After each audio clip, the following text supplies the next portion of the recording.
اس کی ابتدا میں قرآن لکھی ہوئی کتاب کی شکل میں نہیں، جو آج آپ کو کتاب کی شکل نظر آ رہی، اس طرح لکھی ہوئی نہیں تھی، بلکہ مختلف چیزوں پر اس کے مختلف حصے اور اجزاء لکھے ہوئے موجود تھے، پتھروں پہ، چمڑوں پہ اور اس طرح سے۔ تو الگ الگ چیزوں پہ الگ الگ آیاتیں، سورہ لکھی ہوئی تھی۔ تو ابو بکر رضی اللہ عنہ کے خلافت میں مسلمہ کذاب جس نے نبوت کا دعویٰ کیا تھا، اس کے خلاف جنگ یمامہ ہوئی، جس میں کہتے ہیں کہ 700 حفاظ وہ شہید ہو گئے اس دوران۔ جب جنگ ہوئی تھی تو اس میں اتنے 700 حافظ شہید ہوئے۔ اس لیے عمر رضی اللہ عنہ نے ابو بکر رضی اللہ عنہ کو مشورہ دیا کہ قرآن کی حفاظت کے لیے اس کو ایک کتاب کی صورت میں لکھوا کر محفوظ کریں، یہ بیٹر رہے گا، کیونکہ اتنے حافظ اگر چلے جائیں گے تو پھر اس کی حفاظت کیسی ہوگی؟ ویسے حفاظت تو اللہ کرنے والا، اللہ کے سارے پلاننگ سے چل رہا ہے۔ لیکن آپ سوچیں کہ اگر ان کو موقع نہیں دیا جاتا جیسے صحابہ وغیرہ کو، تو انہیں بھی اتنا ثواب کمانے کا موقع نہیں ملتا۔ اللہ کے سارے پلاننگ ہے، اس میں ساری حکمتیں ہیں، کیوں اس طرح سے اللہ کام لینا چاہتا ہے مخلوق کے پاس؟ اس کو ایک کتاب کی صورت میں لکھوا کر محفوظ کرنے کا جو انہوں نے مشورہ دیا عمر رضی اللہ عنہ نے، لیکن ابو بکر رضی اللہ عنہ ذرا ہچکچائے، انہوں نے کہا کہ جو کام نبی صلی اللہ علیہ وسلم نے نہیں کیا تو وہ میں کیسے کر سکتا ہوں، تھوڑے ہچکچائے، کیونکہ انہوں نے سمجھا کہ بدعت تو نہیں آئے گی۔ کتنا سوچتے تھے نا، ہم آج کچھ نہیں سوچتے، بڑی بڑی چیزیں کر دیتے ہیں اور بدعت کو بدعت سمجھتے ہی نہیں، تو انہیں تھوڑا ڈر لگنے لگا۔ لیکن عمر رضی اللہ عنہ نے پھر اصرار کیا، پھر ابو بکر رضی اللہ عنہ بھی مان گئے۔ اس کام کو کروانے کے لیے زید بن ثابت انصاری جو تھے وہ حافظ بھی تھے اور کاتب وحی بھی تھے، ان کو بلایا گیا، لیکن جب ان کو بھی کہا گیا کہ آپ یہ کام کریں تو وہ بھی ہچکچائے، وہ بھی تھوڑا ڈر گئے کہ یہ کام میں کیسے کروں جو آپ صلی اللہ علیہ وسلم نے نہیں کیا، لیکن سمجھانے کے بعد پھر وہ بھی راضی ہو گئے۔ لوگوں میں یہ اعلان کیا گیا کہ جس شخص کے پاس قرآن کی لکھی ہوئی آیت موجود ہے، یعنی جتنے صحابہ کے پاس جو بھی آیتیں موجود ہیں، وہ کیا کرے، زید بن ثابت ان کے پاس لے کے آئے وہ ساری آیتیں اکٹھی کرنے کے لیے۔ جب کوئی بھی شخص ان کے پاس قرآن کی لکھی ہوئی آیتیں لے کر آتا تو کیا کرتی؟ 4 طریقوں سے ان کی تصدیق کی جاتی۔ کنفرمیشن کے لیے 4 طریقے استعمال کیے گئے تھے ان کے زمانے میں۔ پہلے تو کیا کر رہے تھے، زید بن ثابت خود اپنے حافظے سے اس کی تصدیق کرتے تھے، کیونکہ خود تو حافظ بھی تھے اور کاتبین وحی بھی تھے، تو پہلے دیکھتے کہ یہ ان کے حافظے سے چیک کرتے جس نے بھی وہ آیت سنائی ہے وہ اسی طرح ہے کہ نہیں۔ پھر سیکنڈ میتھڈ ان کا یہ تھا کہ جب تک 2 معتبر گواہ یہ گواہی نہ دیتے کہ وہ نبی صلی اللہ علیہ وسلم کے سامنے لکھی گئی تھی، یعنی یہ جو آیت آپ بتا رہے ہیں وہ ہم نے آپ صلی اللہ علیہ وسلم کے سامنے لکھی ہوئی ہے، 2 گواہ نہیں لائے جاتے تب تک اس کو ایکسیپٹ نہیں کرتے تھے۔ پھر تیسری چیز یہ ہوتی تھی کہ آیتوں کا موازنہ یعنی کمپیریزن دوسرے مجموعوں اور مصاحف سے کیا جاتا، جو کچھ صحابہ کے پاس تھے تو کمپیئر کرتے تھے کہ یہ صحابہ کے پاس یہ آیت ہے، یہ اس میں کچھ ڈفرنس نہیں لگ رہا ہے، یہ ہم ایکسیپٹ کرتے ہیں۔ لیکن ایک چیز ہے کہ صرف ایک آیت تھی سورہ التوبہ آیت نمبر 128 کی، وہ ایسی تھی کہ صرف وہ آیت جو تھی وہ خزیمہ انصاری رضی اللہ عنہ جو تھے ان کے پاس ہی لکھی ہوئی تھی۔ حافظے میں تو بہت سارے صحابہ کی تھی، لیکن لکھی ہوئی جو تھی وہ صرف خزیمہ انصاری رضی اللہ عنہ کے پاس تھی۔ اس آیت پر 2 گواہیاں نہیں مل رہی تھی، اس کے باوجود بھی اس کو قبول کیا گیا، کیونکہ یہ آیت کئی حفاظ کو زبانی یاد تھی پہلی بار۔ بہت سارے حافظ نے یہ آیت یاد کی ہوئی تھی، جو سورہ توبہ آیت نمبر 128 سیکنڈ لاسٹ جو آیت ہے وہ۔ اور اس کو قبول کرنے کی دوسری بھی ایک وجہ یہ تھی کہ ایک دفعہ نبی صلی اللہ علیہ وسلم نے خزیمہ رضی اللہ عنہ کی گواہی کو 2 گواہوں کی گواہی کے برابر قرار دیا تھا۔ یہ ایک بزنس کے معاملے میں آپ دیکھیں گے انشاءاللہ جب ٹاپک آئے گا تب ہم یہ چھیڑیں گے، اب اتنا ڈیٹیل میں نہیں جاتے۔ اس میں کچھ ڈیل ہوئی تھی اس کے بارے میں، کوئی گواہ نہیں تھا تو خزیمہ رضی اللہ عنہ نے گواہی دی تھی، تو آپ صلی اللہ علیہ وسلم نے کہا تھا کہ ان کی گواہی 2 گواہوں کے برابر ہے، اس لیے بھی یہ جو آیت تھی اس کو مانا گیا، اس کو ایکسیپٹ کیا گیا۔ زید بن ثابت رضی اللہ عنہ نے 1 سال میں سارا قرآن جمع کر لیا، 1 سال میں کتنی محنت کی ہوں گی انہوں نے، اور اسے ایک کتاب کی صورت میں پیش کیا، ایک کتاب کے اندر سارا کے سارا۔ ہمیں اگر کوئی قرآن بھی پڑھنے بھی کہتا ہے تو کتنا بھاری لگتا ہے، ایک سال کے اندر اتنا پورا قرآن جمع کرنا آسان بات نہیں تھی، اور وہ بھی تصدیق کر کے اتنی طرح سے۔ اس کاپی یعنی جو نسخہ تھا اس میں ہر صورت الگ صحیفے پہ درج کی گئی تھی، یعنی ہر جو صورت کی الگ الگ صورت الگ الگ صحیفے۔ اس کا نام کیا دیا گیا تھا؟ مصحف یا مصحف امام، مصحف کہتے ہیں نا، مصحف کاپی، مصحف یا مصحف امام اسے کہا گیا، اس کا نام رکھا گیا۔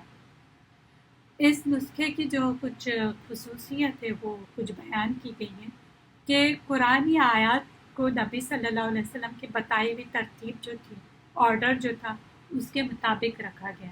جیسے سورہ فاتحہ پہلے لکھی گئی، پھر اس کے بعد سورہ البقرہ، کیونکہ الگ الگ لوگوں کے پاس الگ الگ جمع تھی نا آیتیں اور سورہ، تو یہاں پر کیا کیا گیا، اب اس کو ترتیب اس طرح سے دی گئی جس طرح سے آپ صلی اللہ علیہ وسلم نے بتائی تھی، اور جو حفاظ تھے انہوں نے بھی اسی طرح یاد کی ہوئی تھی، تو اس کو ایک ترتیب دی گئی اس زمانے میں، ابو بکر رضی اللہ عنہ کے زمانے میں، اور ہر صورت کو الگ الگ رکھا گیا۔ پہلے ہر صورت الگ الگ نہیں رکھی گئی تھی، لیکن ابو بکر رضی اللہ عنہ کے زمانے میں ہر صورت کو الگ الگ کر دیا۔ پھر اس میں 7 حروف جو ہے جسے 7 حروف کہتے ہیں اس کو بھی جمع کیا گیا۔ تو یہ تھا ابو بکر رضی اللہ عنہ کے زمانے میں تدوین کس طرح ہوئی، کس طرح جمع کیا گیا قرآن کو، تو یہ بات اس کے اندر آئے گی۔ اب ہم دیکھیں گے کہ عثمانی دور میں، یعنی عثمان رضی اللہ عنہ کے دور میں قرآن کے جمع و تدوین کا طریقہ کیا تھا، قرآن کی کس طرح حفاظت ہوئی۔ اس میں آتا ہے کہ ابو بکر رضی اللہ عنہ کے انتقال کے بعد مصحف جو تھی، یا اسے مصحف امام بھی کہتے ہیں، وہ عمر رضی اللہ عنہ کے پاس رہا۔ ابو بکر رضی اللہ عنہ کے بعد عمر رضی اللہ عنہ کے پاس رہا، لیکن جب عمر رضی اللہ عنہ کو شہادت ہوئی، عمر رضی اللہ عنہ کی شہادت کے بعد پھر وہ جو مصحف تھا وہ ان کی بیٹی جو تھی حفصہ رضی اللہ عنہ ان کے پاس رکھا گیا۔ تو دور عثمانی میں جیسے جیسے اسلام پھیلا تو اجمی لوگوں میں قرأت کا مسئلہ شروع ہوا۔ اجمی کا مطلب ہے نان عربس، یعنی جو عربس نہیں ہیں، جیسے ہم بھی اجمی ہیں کیونکہ ہم عرب نہیں ہیں نا۔ یہ صرف عربی زبان میں ڈفرینسز نہیں پائے جاتے، بلکہ آپ دیکھیں کہ ہماری خود اردو زبان والے بھی الگ الگ علاقوں میں الگ الگ طرح سے بات کرتے ہیں۔ جیسے انڈیا میں ہی آپ دیکھیں، جو حیدرآباد والے ہیں ان کی اردو میں اور ہمارے اردو میں بھی فرق ہوتا ہے۔ حیدرآباد والے کیا کرتے ہیں، جو قاف ہے اس کو خوا بولتے ہیں، جیسے قرآن ہے اس کو بولتے ہیں قرآن، قرآن اللہ کا کلام ہے بولتے ہیں۔ تو اس میں بھی یعنی اردو میں بھی آپ دیکھیں کتنے ڈفرینسز ہوتے ہیں، حالانکہ وہ بھی اردو بول رہے ہیں، ہم بھی اردو بول رہے ہیں۔ تو اسی طرح قرآن جب پڑھنے لگے اجمی لوگ تو اس میں بھی قرأت کے مسئلے آ گئے، تو اسی طرح ایک دوسرے کو غلط بولنے لگے۔ ہوا یہ تھا کہ حذیفہ رضی اللہ عنہ جو تھے وہ آرمانیہ اور آذربائیجان وہاں گئے ہوئے تھے، تو وہاں پر انہوں نے دیکھا کہ لوگ جو ہے وہ قرآن کی قرأت کے معاملے میں اختلاف کر رہے ہیں، تو انہوں نے مدینہ آ کر خلیفہ عثمان رضی اللہ عنہ اس وقت تھے، ان کو آ کر اس کے بارے میں بتایا کہ دیکھیں یہ اجمی جو ہے وہ قرأت میں پرابلم کر رہے، مسئلہ کر رہے۔ تو عثمان رضی اللہ عنہ نے دوسرے صحابہ کو بھی جمع کیا۔ صحابہ جو تھے وہ ہمیشہ مشورہ ایک دوسرے سے کرتے تھے۔ ایون آپ صلی اللہ علیہ وسلم کے زمانے میں بھی دیکھیں، آپ صلی اللہ علیہ وسلم بھی حالانکہ نبی تھے پھر بھی وہ صحابہ سے مشورہ لیتے تھے۔ یہ بھی ایک ہمیں بات پتہ چلتی ہے کہ کوئی بھی کام شروع کرنے سے پہلے ہم اپنے رشتہ داروں سے بھی کچھ مشورہ کریں تاکہ اس میں بھی برکتیں ہوتی ہیں، وہ جو کچھ پوائنٹس بتاتے ہیں اس میں بھی بہت سارے فائدے ہوتے ہیں۔ تو انہوں نے مشورہ کیا، عثمان رضی اللہ عنہ نے دوسرے صحابہ کے ساتھ، کہ مصحف امام ہے اس کی کاپیز تیار کر کے ہم مختلف ملکوں میں بھیجیں گے تاکہ پھر وہاں پر پرابلم نہیں آئے۔ قرآن صرف قریش کے لہجے میں تھا اور انہوں نے کہا کہ قرآن کو اسی لہجے میں لکھا جائے اور اسی لہجے میں پڑھا جائے، اس کا انہوں نے اہتمام کیا تھا کیونکہ قرآن جو ہے وہ قریش ہی کے لہجے میں اترا تھا۔ اس فیصلے پر تمام صحابہ بھی راضی ہو گئے، سب نے جب مشورہ کیا تو پھر اس کے بعد کیا ہوا کہ عثمان رضی اللہ عنہ نے حفصہ رضی اللہ عنہ کے پاس جو مصحف تھا وہ منگوایا، بعد میں واپس بھی کیا تھا۔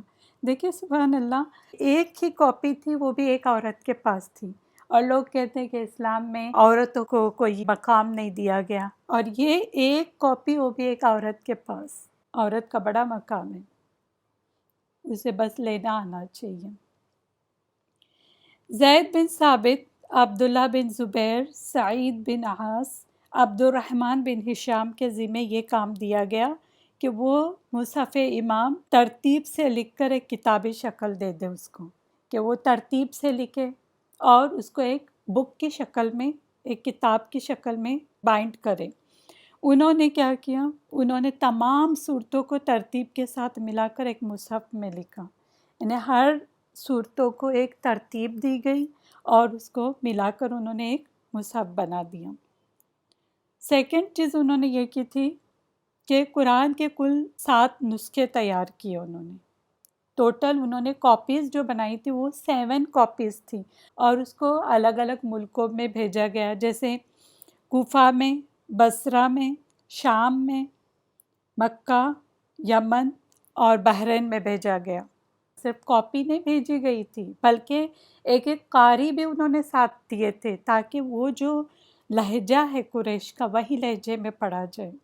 اور ایک نسخہ عثمان رضی اللہ عنہ نے مدینہ میں رکھا، یعنی ٹوٹل 7 تھے نا، 6 تو انہوں نے بھیج دی اور ایک جو کاپی تھی انہوں نے اپنے پاس رکھی ہوئی تھی، تو ٹوٹل یہ 7 کاپیز جو بنی ہوئی تھی، 7 قاری بھی دیے۔ آپ دیکھیں کتنا انہوں نے اہتمام کیا تھا کہ کوئی بھی اختلاف نہ ہو اور اسی لہجے میں پڑھا جائے جس لہجے میں قرآن نازل ہوا تھا۔ سبحان اللہ، ایون آپ دیکھیں گے کہ جو عربس میں ہی ایجپشن کی ایک الگ اپنا لہجہ ہوتا ہے، اور دوسرے بھی عربس جیسے عمانی ہے یا کوئی اور ہے ان کا الگ ایک لہجہ ہوتا ہے، کویتی کا ایک الگ لہجہ ہوتا ہے۔ ایون اردو والے بھی آپ دیکھیں الگ الگ لہجے میں بات کرتے ہیں، کوئی بہت زیادہ تان کے بات کرتا ہے، کوئی کس طرح بولتا ہے، کوئی قاف کو خا بول دیتا ہے، ہاں اس طرح سے چاقو کو کاچو بھی بولتے ہیں کچھ لوگ۔